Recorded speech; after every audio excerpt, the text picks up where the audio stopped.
வணக்கம் வந்தனம் மக்களே, இது தமிழச்சி குரல். உங்களில் ஒரு குரல். இந்த காணொலியில் நீங்கள் பார்க்க போகிற சிறுகதை காந்திமதியின் காதலன். அதாவது காந்திமதியோட காதலன்னு சொல்கிறத விட கள்ள காதலன்னு சொல்லலாம். ஏன்னா அந்த மாதிரி தான் கதை இருக்குது.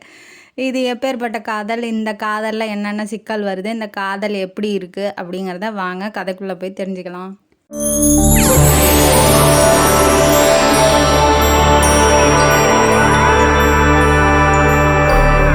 இந்த கதையோட ஆரம்பத்தில் 2 சாமியாரை இன்ட்ரடியூஸ் பண்ணுறாங்க. என்னடா இது சாமியாரோட ஆரம்பிக்குது, இவ வந்து காதலுங்கிறாளே அப்படின்னு. இது சாமியாரோட காதல் அப்படி தான் சொல்கிற வராங்க இந்த கதையில். அதனால் நம்மளும் சொல்லுவோம். என்ன ஆகுது, ஒரு பெரிய சித்தர் பெரிய சாமியார் இருக்காப்புல, இன்னொருத்தர் சின்ன சாமியார். பெரிய சாமியார் அந்த மடத்தில் ரொம்ப வருஷமாக, ஒரு 10-15 வருஷமாகவே அந்த மடத்தில் தான் இருக்காப்புல. போகிற வரவங்களுக்கு உபதேசம் பண்ணிட்டு கஷ்டம்னா வந்து சொல்கிறவங்கள்ட்ட சொல்யூஷன் சொல்லுவாப்புல. இந்த மாதிரி பண்ணுங்கள், இந்த மாதிரி செய்யுங்க அப்படின்னு சொல்லி சொல்லுவாப்புல. அந்த மாதிரி இருக்கிறவர், அவருக்கு வயசு ஒரு 55-50 வயசு இருக்கும். இப்போ ஒரு சின்ன சாமியார் தலை ஃபுல்லாக மொட்டை அடிச்சுக்கிட்டு இப்போ அந்த மடத்துக்கு இப்போ தான் புதுசாக வந்து ஜாயின்ட் ஆகிருக்காப்புல. அவரை பற்றின கதை தான் இது. என்னாவது, இவரும் போய் ரொம்ப மன கஷ்டத்தில் இருக்காப்புல இந்த சின்ன சாமியார். அதனால் பெரிய சாமியார்கிட்ட போய் உண்மையெல்லாம் சொல்லி நமக்கு இந்த சொல்யூஷன் என்னன்னு அவர்கிட்ட கேட்கலாம் அப்படின்னு சொல்லி நினைக்கிறாப்புல. இவருக்கு சொந்த பந்தம், அந்த சின்ன சாமியாருக்கு சொந்த பந்தம்லாம் யாருமே இல்லை. ஒரே ஒரு பெண் குழந்தை மட்டும்தான் இருக்குது. அதுவும் அவரோட குழந்தை இல்லை. அந்த குழந்தைக்கு அப்பப்போ செலவுக்கு காசு அனுப்பணும், அந்த குழந்தைய பார்த்துக்கணும் அப்படிங்கிறதுக்காக இவர் வந்து கதையெல்லாம் எழுதுவாப்புல. அந்த ஆன்மீக கதைகள்லாம் எழுதுவாங்க இல்லையா பத்திரிகையில், அந்த மாதிரி எழுதி கொடுப்பாப்புல. அது மூலயமா வர காசை வந்து பொண்ணுக்காக செலவு பண்ணிக்கிட்டு ரொம்ப வாழ்க்கையில் விரக்தியானதுனால சாமியார் ஆகிட்டாரா, இல்லை இவரோட சூழ்நிலையினால இவர் சாமியார் ஆகிட்டாரா அப்படிங்கிறது தெரியல. ரொம்ப விரக்தியின் உச்சத்தில் இருக்காப்புல. சரி, நம்ம கஷ்டத்தையும் யார்ட்டையாவது சொல்லுவோம், சாமியாருக்கும் கஷ்டம் வரும் இல்லையா, நம்மள கஷ்டத்தையும் யார்ட்டையாவது சொன்னால் அவங்க ஒரு சொல்யூஷன் சொல்லுவாங்க அப்படிங்கிறதுனால ஒரு தீர்வு கிடைக்கும் அப்படின்னு சொல்லிட்டு பெரிய சாமியார்கிட்ட அப்போ அந்த மடத்தில் தானே போயிருக்காப்புல. அதனால் அவர்கிட்டே போய் சொல்லலான்னு இப்போ போய் உக்காந்து சொல்ல ஆரம்பிக்கிறாரு. நீங்கள் எல்லாத்துக்கும் தீர்வு சொல்கிறீங்க, எனக்கு ஏதாவது தீர்வு சொல்லுங்கள், என் வாழ்க்கையை பற்றின கதையும் வந்து நான் சொல்ல ஆரம்பிக்கிறேன், நீங்கள் பார்த்து ஏதாவது பண்ணி விடுங்க சாமி அப்படின்னு சொல்லி கேட்கவும் அவர் கண்ணை மூடி ஆழ்ந்த தியானத்தில் கேட்க ஆரம்பிக்கிறாரு பெரிய சாமியார். இப்போ சின்ன சாமியார் தன்னோட கதையை சொல்ல ஆரம்பிக்கிறாப்புல. இவரோட உண்மையான பெயர் வந்து விருத்தாச்சலம். அவர் வந்து அவங்க அப்பா இருக்கிற வரைக்கும் நல்லபடியாக நல்ல வசதியாக நல்லா இருந்தாங்க. அவங்க அப்பா இறந்ததுக்கப்புறம் அவங்க அம்மாவும் இவரும் ரொம்ப கஷ்டத்துக்கு போயிட்டாங்க. பேங்க்கில் இருக்க காசை வச்சுக்கிட்டு ஏதோ ஓரளவுக்கு வந்து மெயின்டைன் பண்ணிகிட்டு இருந்திருக்காங்க குடும்பத்தை அவங்க அம்மா. அது ஒரு போக போக போக படிப்பு செலவு சாப்பாட்டுக்குன்னு எடுக்க அதுவும் கம்மியாயிருச்சு. இப்போ சாப்பாட்டுக்கே வழி இல்லாமல் ஆனதுக்கப்புறம் தன்னால் வாழ முடியாது அப்படிங்கிறதுனால இவன் என்ன பண்ணுறான், காலேஜ் படிச்சுட்டு இருந்திருக்கான். யார், விருத்தாச்சலம் சின்ன சாமியார். அவர் என்னது காலேஜ் படிச்சுட்டு இருக்காப்புல. பிஏ முடிச்சுட்டு ஒரு நல்ல வேலை, ஒரு ஆஃபீஸ் மாதிரி இருக்கிற வேலைக்கு போகலாம், அப்போ நம்ம குடும்பம் சரியாயிரும் அப்படின்னு சொல்லி நினைக்கிறாப்புல. அதே மாதிரியே இவரும் நல்லா தான் படிக்கிறாப்புல. நல்லா படித்து நல்ல மார்க் தான் எடுக்கிறாரு. இப்போ செகண்ட் இயர் படித்து முடிச்சுட்டு ஊருக்கு வராப்புல. ஊரில் அவங்களுக்கு வீடு வாசல்லாம் இல்லை, வாடகை வீட்டில் தான் இருக்கிறாங்க. இருந்தாலும் சொந்த ஊரை விட்டுட்டு போக முடியாது இல்லையா, அதனால அப்பப்போ வந்து ஊரில் வந்து அம்மாவை பார்த்துட்டு போகிறது வழக்கம். அந்த மாதிரி வராப்புல. ஃப்ரீயாக இருக்க டைமில் இவர் என்ன பண்ணுவார், இந்த குளத்துக்கார ஆத்தங்கார பக்கமாக போய் உக்காந்து புக்கு படிக்கிறது அவரோட வழக்கம். அப்படி தான் போயிருக்காப்புல புக்கு படிக்கிறதுக்காக கொலக்கார ஆத்தங்கார பக்கமாக. போனவுடனே இவர் ஒரு மரத்து அடியில் உட்காந்து படிச்சுக்கிட்டு இருக்காப்புல. ஆஹாஹான்னு ஒரு சவுண்டு, சிரிப்பு சத்தம் கேட்குது. யாரா அது சிரிக்கிறா அப்படின்னு சொல்லி அவருக்கு ஆச்சரியமாக. ரொம்ப சிரிப்பொலி வந்து, நான் சிரித்தது கொஞ்சம் டெவிலாக தான் இருக்கும், பரவாயில்ல. அவ சிரித்தது ரொம்ப அந்த வெள்ளி சம்பில் அந்த காசை போட்டு குலுக்குனா ஒரு சத்தம் வரும்ல, அந்த மாதிரி இவர் வடிவேலு சொல்கிற மாதிரி அந்த மாதிரி சிரிச்சிருக்கா. இவனுக்கும் வந்து யார் அது இந்த நேரத்தில் சிரிக்கிறது அப்படின்னு சொல்லி ரொம்ப ஆச்சரியமாக ஆயிடுச்சு. திரும்பி பார்க்குறான். அங்கே ஒரு பொண்ணு என்ன பண்ணுறா அப்படின்னா, இந்த ஆற்றுல விளையாடுவாங்க இல்லையா, ஒரு வயசு கல்யாணம் பண்ணுற வயசில் இருக்க ஒரு பொண்ணு தான். அந்த பொண்ணு என்ன பண்ணுது, குளிச்சுக்கிட்டு அந்த விளையாடுவாங்க இல்லையா, அது ஆற்று தண்ணியை வாயில் ஊற்றிட்டு மேலே வந்து துப்புறது, அப்புறம் அது வந்து கீழே வர்றதுக்குள்ளே தண்ணிக்குள்ளே போகிறது. ஒரு சில டைம் அவங்க மேலேயே விழுந்துரும் இல்லையா, அந்த மாதிரி விழுகும் போது இவ சிரிக்கிறா, தோத்துட்டோம் அப்படின்னு சொல்லிட்டு. அதை பார்த்து இவனுக்கு மனசுக்குள்ளே அந்த பொண்ணை ரொம்ப பிடிச்சி போயிடுச்சு. அந்த பொண்ணு வேறு யாரும் இல்லை, ஹீரோயினி ஆஃப் த ஸ்டோரி காந்திமதி. அவங்க குளிச்சிக்கிட்டு இருக்கிறத இவன் ஒளிஞ்சிருந்து பார்த்துக்கிட்டு இருக்கான். பார்த்துக்கிட்டு ஐயோ இது தப்பு, இப்படி பண்ணக்கூடாது, இப்படி செய்யக்கூடாது அப்படின்னு சொல்லி அவன் மனசு தோணுது. ஆனால் வயசு தோண மாட்டேங்குது. அவளையே பார்த்துக்கிட்டு இருக்கான் ரொம்ப நேரமாக. பார்த்துக்கிட்டே வந்து இவ பார்த்துட்றா. கொஞ்சம் நேரம் கழிச்சு பார்த்தோன்னா ஐயோ அந்த பொண்ணு பார்த்துட்டாளே, அப்போ நம்மளை தப்பாக நினச்சிக்கோளோ அப்படின்னு சொல்லிட்டு இவன் என்ன பண்ணுறான், கிளம்பி வீட்டுக்கு வந்துடுறான். எதுவுமே சொல்லலை, எதுவும் பேசிக்கல. ஆனால் அவங்க 2 பேரும் ஒருத்தருக்கு ஒருத்தர் பார்த்துக்கிட்டாங்க. அதோட சரி. இப்போ இவனுக்கு என்ன அப்படின்னா, அந்த பொண்ணை பிடிச்சிருக்கு, காதலிக்கலான்னு தோணுது, கல்யாணம் பண்ணலான்னு தோணுது. ஆனால் குடும்ப சூழ்நிலை அவனுக்கு செட் ஆகலை. ஏன்னா குடும்பத்தில் அவங்க அம்மாக்கே சோறு போட முடியாமல் மாமா வீட்டில் தான் ரொம்ப நாள் இருக்கிறாங்க. அவங்க அம்மாக்கே அவனால் சம்பாரிச்சு போட முடியல. இந்த லட்சணத்தில் அவன் கல்யாணம் வேறு பண்ணிட்டு வந்துட்டு அந்த பொண்ணுக்கு வேறு நம்ம சாப்பாடு போடணும், அந்த பொண்ணை வந்து தங்க வைக்கணும் ஒரு இடத்துல, அது கூட நம்மள்ட்ட வீடு இல்லை. அதனால் இந்த சூழ்நிலையில் காதலோ கல்யாணமோ நமக்கு செட் ஆகாது அப்படின்னு சொல்லிட்டு இந்த சின்ன சாமியார் ஆகிய விருதாச்சலம் என்ன பண்ணுறாப்புல, நம்ம படிப்பை முதல்ல முடிப்போம், அதுக்கப்புறம் வந்து பேசிக்குவோம் அப்படின்னு சொல்லிட்டு ஸ்ட்ரைட்டாக வந்து அவன் ஊருக்கு கிளம்பி போயிடுறான், படிக்கிற காலேஜுக்கு. படித்து முடித்தோடனே ரிசல்ட்டுக்காக வெயிட் பண்ணிகிட்டு இருக்கும்போது ஊருக்கு வந்துடுறான். திரும்ப ஊருக்கு வரும்போது அந்த பொண்ணு வந்து சரி கேட்டு பார்க்கலாம், இல்லை லவ் பண்ணி பார்க்கலாம், இப்போயாவது அம்மாட்ட சொல்லி பார்க்கலாம் அப்படின்னு சொல்லி நினைக்கிறான்.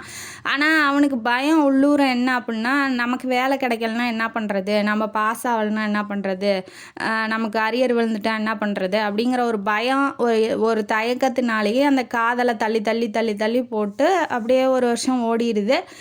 இவனுக்கு ரிசல்ட்டும் வந்துடுது. நல்லபடியாக வேலையும் ஒரு கம்பெனி, அவங்க அப்பாவுக்கு தெரிஞ்ச கம்பெனியில் ஃப்ரெண்டு, அவங்க அப்பாவுக்கு தெரிஞ்ச ஃப்ரெண்டு இருக்காருல்ல, அவர் தெரிஞ்ச கம்பெனியில் ஒரு வேலையும் வாங்கி கொடுத்துட்றாப்புல. இப்போ வேலை இருக்குது, கையில் சம்பளம் வரும்.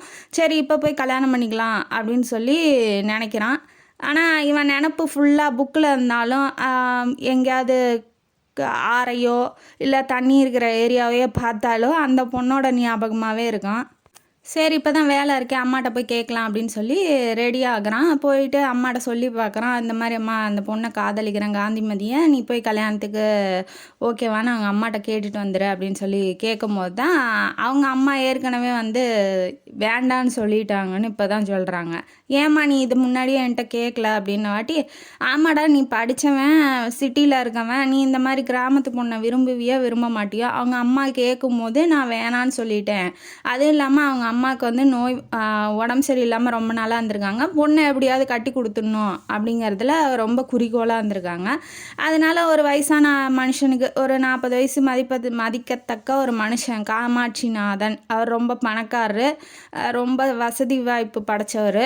அதனால அவர் கல்யாணம் பண்ணி கொடுத்துட்டாங்க அப்படின்னு சொன்னோன்னே இவனுக்கு இடியே விழுந்துருச்சு. கட்டின காதல் கோட்டையெல்லாம் சுக்கு நூறாக ஆயிடுச்சு.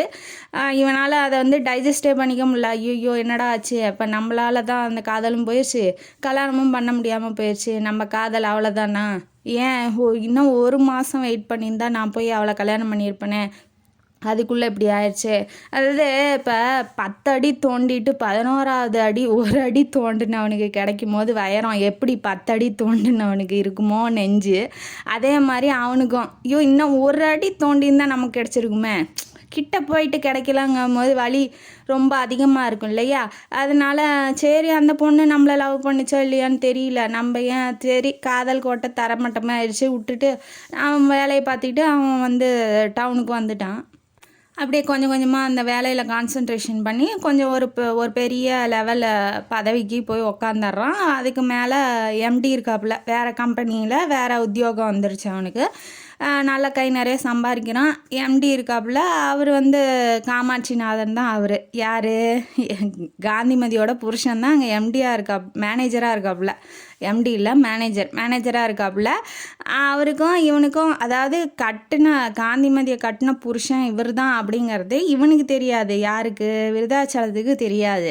அதனால் என்ன பண்ணுறான், ரொம்ப அந்யோன்யமாக ஒருத்தருக்கு ஒருத்தர் பேசிக்கிறாங்க, பழகிக்கிறாங்க. அதெல்லாம் பார்த்துட்டு நீ வாப்பா என் வீட்டுக்கு ஒரு நாளைக்கு வா அப்படின்னு சொல்லி கூப்பிட்றான். யார், இவன் காமாட்சிநாதன் விருதாச்சலத்தை வீட்டுக்கு கூப்பிட்றான். வீட்டுக்கு கூப்பிட்டான்னா இவனும் போகிறான். அங்கே காந்திமதி இருப்பாளா இருக்க மாட்டாளாங்கிறதே அவனுக்கு தெரியாது. அவளை பற்றின நினப்பே மறந்துட்டான். வேற ஒரு பொண்ணை கல்யாணம் பண்ணிக்கலாங்கிற ஒரு மைண்ட் செட்டோடு இப்போ இருக்கிறான். இப்போ விதி எப்படி விளையாடுது பாருங்க. அவன் வீட்டுக்கு கூட்டிகிட்டு போகிறாப்புல 2 பேரும் உட்காந்து இந்த புக்ஸு ஒருத்தருக்கு ஒருத்தர் படிக்கிற புக்ஸ் எல்லாம் பற்றி பேசிகிட்டு இருக்கும்போது அவள் நேராக காந்திமதி வந்து காஃபியை வைக்கிறா.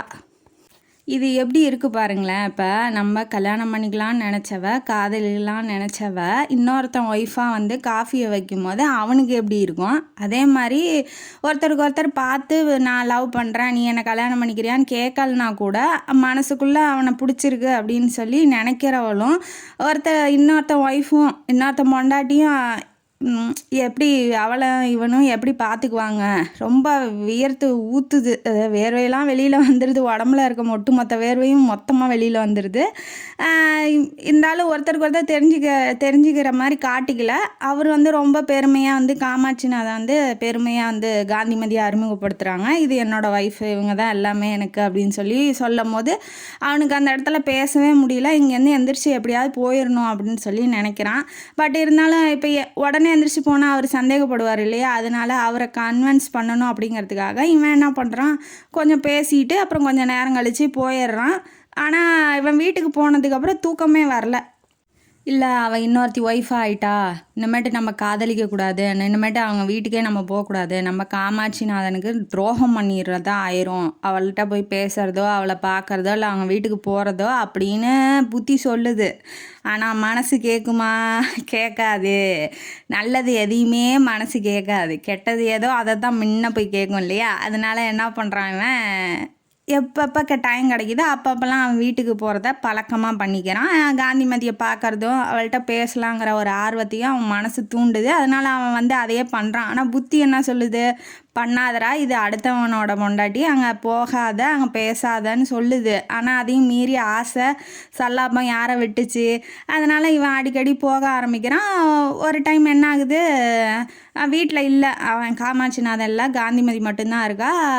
பேச ஆரம்பிக்கிறான். அவனால் முடிஞ்ச ஒரு சில வார்த்தையை பேச ஆரம்பிக்கிறான். நான் ரொம்ப துரதிர்ஷ்டசாலி, 1 மாதம் வெயிட் பண்ணியிருந்தா உன்னை கல்யாணம் பண்ணியிருப்பேன் அப்படின்ன வாட்டி அவளும் அவன் மனசில் இருக்க சொல்கிறா, என் மனசுக்கு பிடிச்சவர் நீங்கள் தான், நீங்கள் வருவீங்கன்னு நான் 1 வருஷமாக வெயிட் பண்ணேன், ஆனால் நீங்கள் வரவே இல்லை, அதனால தான் வயசானாலும் பரவாயில்லன்னு இவர் நல்லவராச்சே அதனால் இவரை கல்யாணம் பண்ணிக்கிட்டேன் அப்படின்னு சொல்லி சொல்கிறா. ஆக மொத்தத்தில் 2 பேரும் ஒருத்தருக்கு ஒருத்தர் பார்த்தோன்னா பிடிச்சிருக்கு. ஆனால் கல்யாணம் பண்ணிக்கல, வேற ஒருத்தன் கல்யாணம் பண்ணிக்கிட்டான். அதுதான் இப்போ இங்கே மேட்ரு. என்ன ஆகுது, சரின்னு இந்த கான்வர்சேஷன் முடிஞ்சோன்னா இவன் வெளியில் வந்துடுறான். ஆனால் திரும்ப என்ன பண்ணுறான் அப்படின்னா, போய் பேசலாம் அவகிட்ட போய் பேசலாம் பழகலாம் அப்படிங்கிற ஒரு ஆசை வந்து ஆசை உண்டாக ஆரம்பிக்குது. இது தப்புன்னு தெரிஞ்சாலும் அவனால் அதை கண்ட்ரோல் பண்ண முடியல. அதாவது எமோஷன்ஸ் வந்து ஈக்குவல் தான், ஆனால் இருந்தாலும் எது தப்பு எது ரைட்டுங்கிறது முக்கியம் இல்லையா. இப்போ அவள் காந்திமதியாக இருந்தால் பரவாயில்ல, ஆனால் அவள் மிஸ்ஸஸ் காந்திமதியாக இருக்கா. அவள்கிட்ட போய் பேசுகிறதோ பழகிறதோ இல்லை அந்த பொண்ணை வந்து ட்ரிகர் பண்ணி நீ என்னை காதலி என்னை கல்யாணம் பண்ணிக்கோ அப்படின்னு சொல்கிறதோ தவறு, ரொம்ப மிகப்பெரிய தவறு. ஆனால் இந்த தவறை தான் இவன் பண்ண ஆரம்பிக்கிறான். ஏன்னா இப்போ இவன் காமாட்சிநாதனை என்னவா நினைக்கிறான் அப்படின்னா, இவன் இல்லைன்னா நம்ம பண்ணியிருக்கலாமே, இவன் இல்லைன்னா இப்போ காந்திமதி என்னோட எவ்வளோ ஆயிருப்பாளே, இவன் எதுக்கு நடுவில் எங்கள் 2 பேர்த்துக்கு நடுவில் வந்திருக்கான். பத்தாவதுக்கு அவன் என்ன சொல்லிட்டா, உங்களை எனக்கு ரொம்ப பிடிக்கும், நீங்கள் தான் வந்து கல்யாணம் பண்ணிக்கிங்கன்னு நினச்சேன்னு சொன்னோன்னே அவனுக்கு இதை ஏன் விட்டு கொடுக்கணும், இவளை ஏன் விட்டு கொடுக்கணும், அப்போ எனக்கானவளை நான் வந்து அடைய நான் முயற்சி பண்ணுறேன், இதில் எந்த தப்பும் இல்லையே. அதாவது அவன் செய்கிற தப்புக்கு அவனே வந்து கன்வின்ஸ் பண்ணிக்கிறான், நான் நல்லவங்கிறத அவனே நினச்சிக்கிட்டு எல்லா வேலையும் பண்ணிக்க ஆரம்பிக்கிறான். அப்போ காமாட்சிநாதன் இல்லாத டைமாக பார்த்து வீட்டுக்கு போக ஆரம்பிக்கிறான். அவளும் வந்து கொஞ்சம் கூட வந்து புத்தியே இல்லாமல் இன்னொருத்தனை கல்யாணம் பண்ணிக்கிட்டோம், அவனுக்கு உண்மையாக இருக்கணும் அப்படிங்கிற ஒரு கொஞ்சம் கூட எண்ணமே இல்லாமல் தன்னோட காதல் தான் பெருசு அப்படிங்கிறதுனால காமாட்சிநாதனை ஓரங்கட்டுறா. இவனை வந்து கல்யாணம் பண்ணிக்கலாம், இவனோட ஓடிடலாம் அப்படிங்கிற ஒரு முடிவு பண்ணிடுறாங்க. காதலை கொஞ்சம் கொஞ்சமாக வளர்த்து காதலை வளர்த்து அதை வந்து வார்வம் பண்ணுறாங்க, அதாவது வளர்க்குறாங்க. வளர்த்து இப்போ ஓடி போயிடலாம் அப்படிங்கிற முடிவோடு இருக்கிறாங்க 2 பேரும். ஏன்னா இப்போ இவங்க 2 பேர்த்துக்கு வில்லன் யாராக ஆகிட்டா அப்படின்னா அந்த அப்பாவி காமாட்சிநாதன் ஆகிட்டான். இருந்தாலும் இது தெரிஞ்சாலும் தெரியாத மாதிரி இருக்காரா காமாட்சிநாதன் அப்படிங்கிறது நமக்கு தெரியல. இதை பற்றின எந்த தகவலும் அவருக்கு கிடைச்ச மாதிரியும் நமக்கு இந்த கதையில் வரல.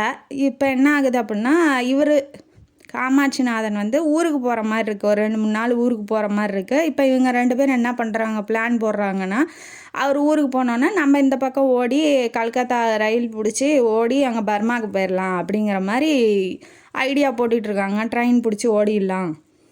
அவளும் அதுக்கு ஒத்து வரா. இவனும் பிளான் போட்டு கொடுத்துட்டு வந்து பேசிட்டு இவன் போயிடுறான். காமாட்சிநாதனுக்கு இந்த பிளான் எல்லாம் தெரியாது. அவங்க வீட்டில் வந்து ஒரு வேலைக்காரர் இருக்கா, ஒரு வேலைக்கார பையன் ஒருத்தன் இருக்கான், சின்ன பையன். ஏன்னா இவன் கொஞ்சம் பணக்காரன் இல்லையா, அவன் புருஷன் காந்திமதியோட புருஷன் பணக்காரன். அதனால் என்ன பண்ணுறான், அவளுக்கு எந்த வேலையும் வைக்கிறதில்ல.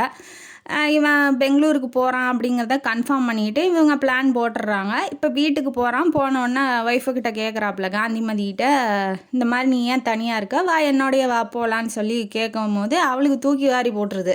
ஐயோ, நம்ம தனியாக பிளான் பண்ணால் இவன் நமக்கு பிளான் பண்ணிடுறானே, என்னடா பண்ணுறதுன்ன வாட்டி, இல்லை நான் ஏன் 2-3 நாளுக்காக வரணும், நான் ஏன் அலைஞ்சிக்கிட்டு இருக்கணும், நீங்கள் மட்டும் போயிட்டு வாங்க அப்படின்னு சொல்லி எந்த விதமான, அதாவது இவர் தெரிஞ்சு கேட்குறாரா தெரியாமல் கேட்குறாரா, பிளான் என்னன்னு தெரியுமா என்னான்னு இவருக்கு நமக்கு தெரியல. ஆனால் ஒய்ஃபை கேட்குறாப்புல. கேட்டோன்னே அவள் வரலன்னு சொன்னோன்னே அவர் அமைதியாக போயிடுறாரு. எங்கள் இதுக்கு பெங்களூருக்கு கிளம்பி போகிறேன்னு போயிடுறாப்புல. இவன் சொல்லிட்டு போயிருப்பான், வீட்டுக்கு வந்துரு, நம்ம அங்கேருந்து ட்ரெயின் பிடிச்சி போயிடலாம், அதாவது விருதாச்சலத்தோட வீட்டுக்கு இவ போகிற மாதிரி.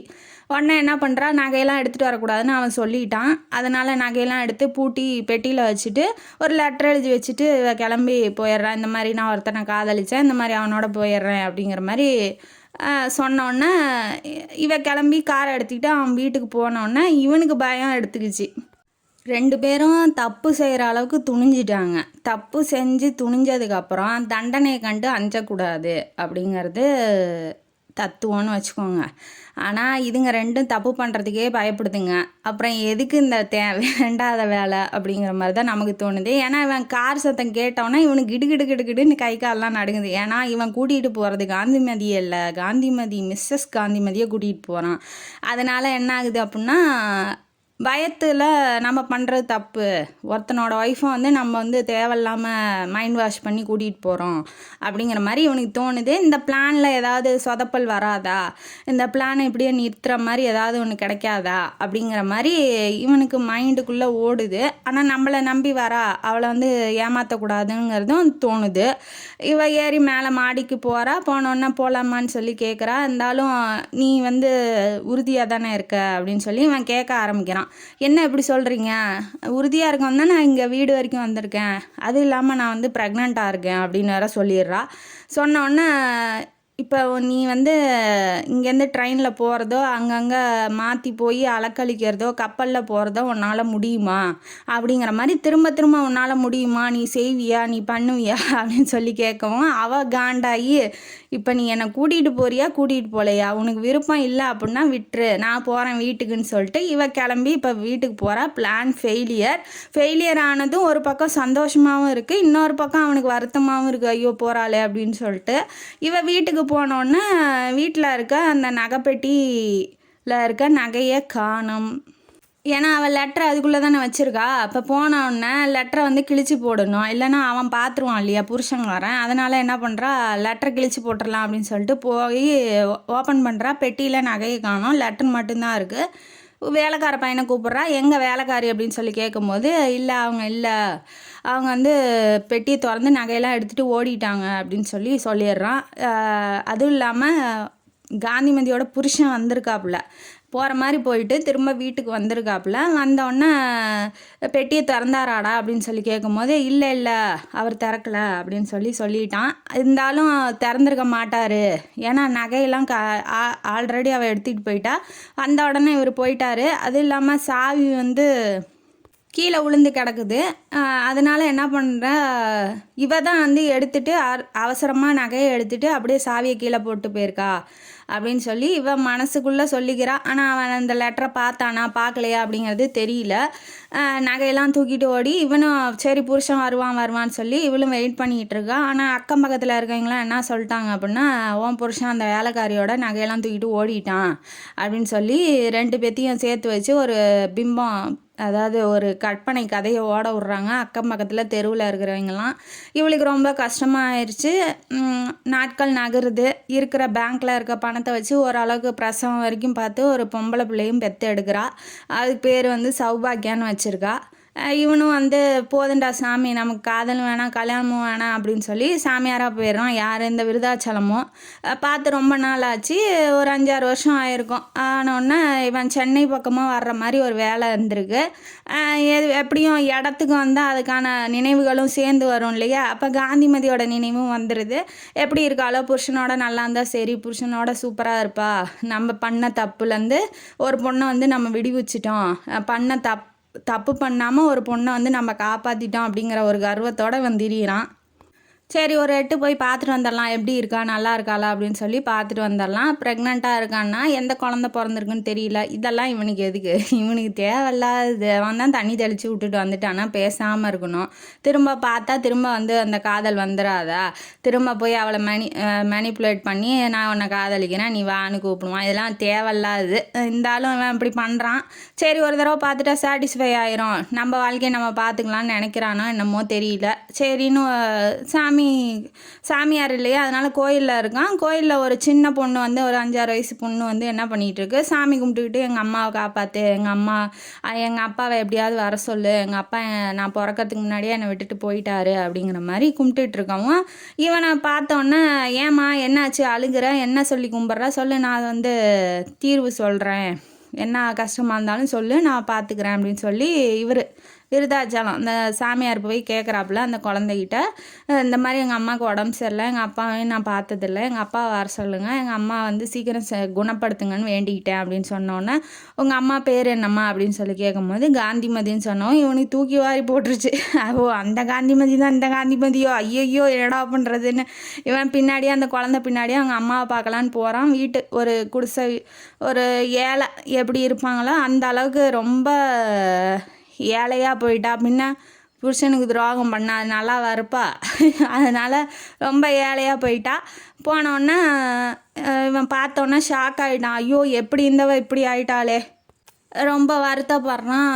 என்னாச்சு எதனால் இப்படி ஆயிடுச்சு அப்படின்ன வாட்டி, நீங்கள் உங்களை விட்டுட்டு வந்ததுக்கப்புறம் என் புருஷன் வரவே இல்லை வீட்டு பக்கமே, நகையெல்லாம் அந்த வேலைக்காரி தூக்கிட்டு ஓடிட்டா, அதனால் நான் இப்படி இந்த நிலைமைக்கு ஆகிட்டேன் அப்படின்னாட்டி உடம்பு வந்து பட்னியால் தான் இப்படி கிடக்குறான்னு பார்த்தோன்னே தெரிஞ்சு போயிடுச்சு. நோயெல்லாம் எதுவும் இல்லை.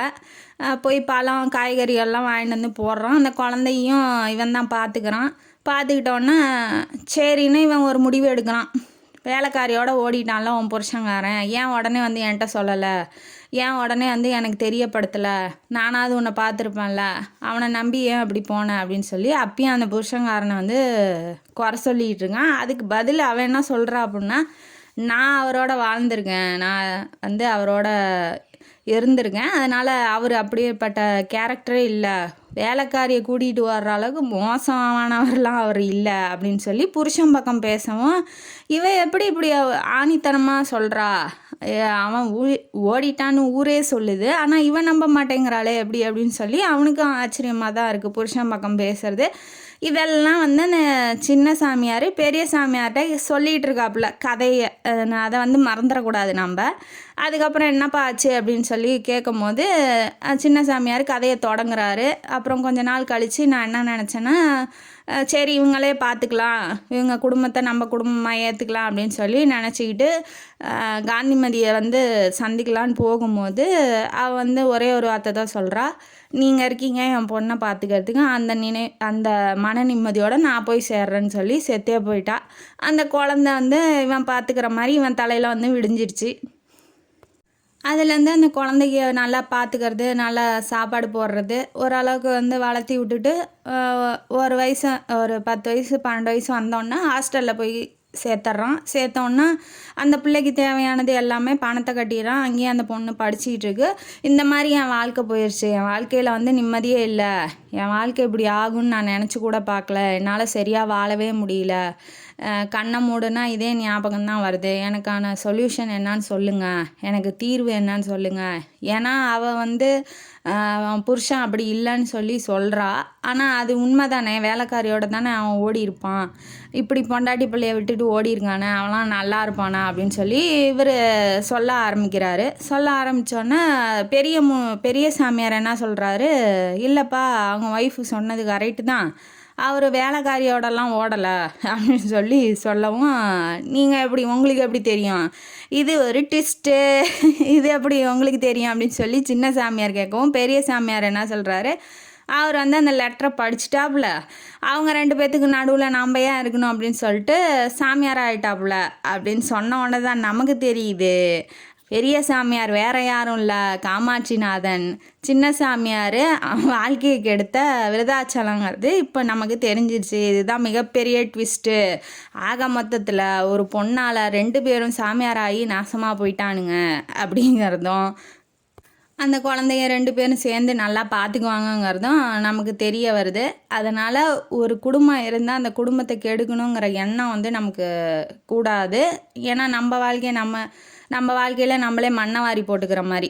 காதல் காமங்கிறதெல்லாம் ஒரு அளவுக்கு தான் இருக்கணும். இன்னொருத்தருக்கு சொந்தமாயிட்டாங்க அப்படின்னு தெரிஞ்சும் நம்ம போய் காதலிக்கிறோம், கல்யாணம் பண்ணுறோன்னா அது மிகப்பெரிய தவறு.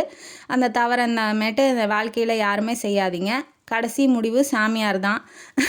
ஏன்னா அவங்க வாழ்க்கையும் சிறப்பாக ஆக போகிறது கிடையாது.